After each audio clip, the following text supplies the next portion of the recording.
Viewers, welcome once again to this channel. If you have not subscribed, please subscribe to this channel now.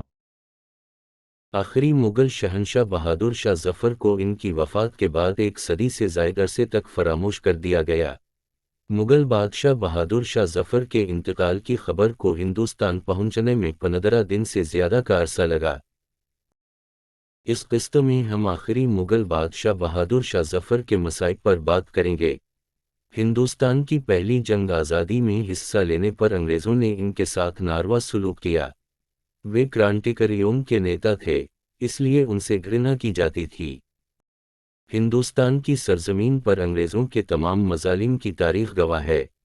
बादशाहों से लेकर आम आदमी तक इम्तियाज़ी सलूक का शिकार था। शहंशाह के आखिरी अयाम इंतहाई नामसादा हालात में गुजरे।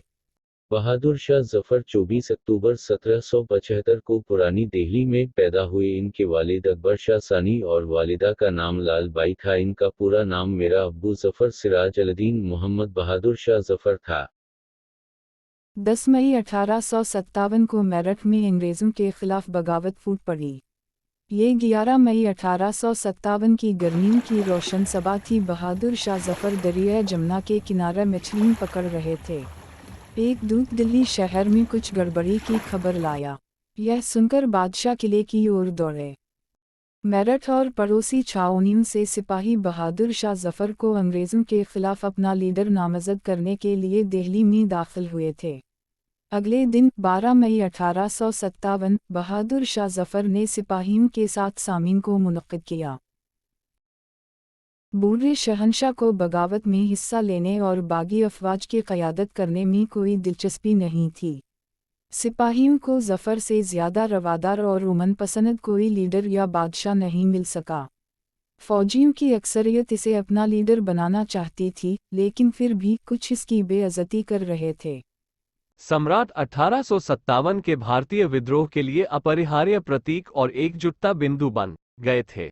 बैठक में उपस्थित सैनिकों और लोगों के दबाव के कारण सम्राट अनिच्छा से सहमत हुए। जफर का शासन केवल दिल्ली शहर तक ही सीमित था।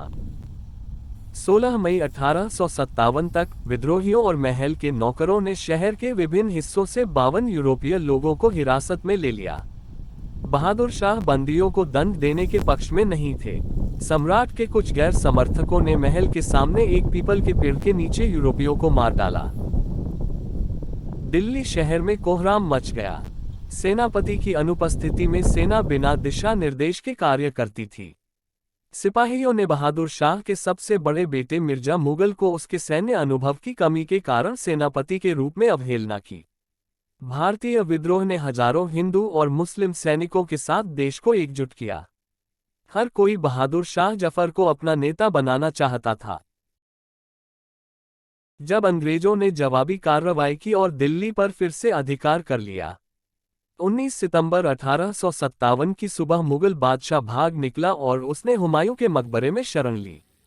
उनकी पत्नियां, राजकुमार और विश्वसनीय सेवक उनके साथ थे। अंग्रेजों ने एक गद्दार की मदद से बहादुर शाह को पकड़ लिया। 21 सितंबर 1857 को ब्रिटिश कैवलरी नेता विलियम स्टीफन राइट्स हॉडसन ने बहादुर शाह को पकड़ लिया। बहादुर शाह अपनी पत्नी जीनत महल की लाल कुआं हवेली में कैद थे। बाद में उन्हें लाल किले में स्थानांतरित कर दिया गया। जनवरी 1858 में मुकदमा शुरू होने तक वह वहां कैद में। 22 सितंबर 1857 को बहादुर शाह के 3 पुत्रों को कप्तान हडसन ने मार डाला था। कप्तान ने निहत्थे राजकुमारों को गोली मार दी। अगली कड़ी में हम बहादुर शाह के मुकदमे और निर्वासन के बारे में जानेंगे।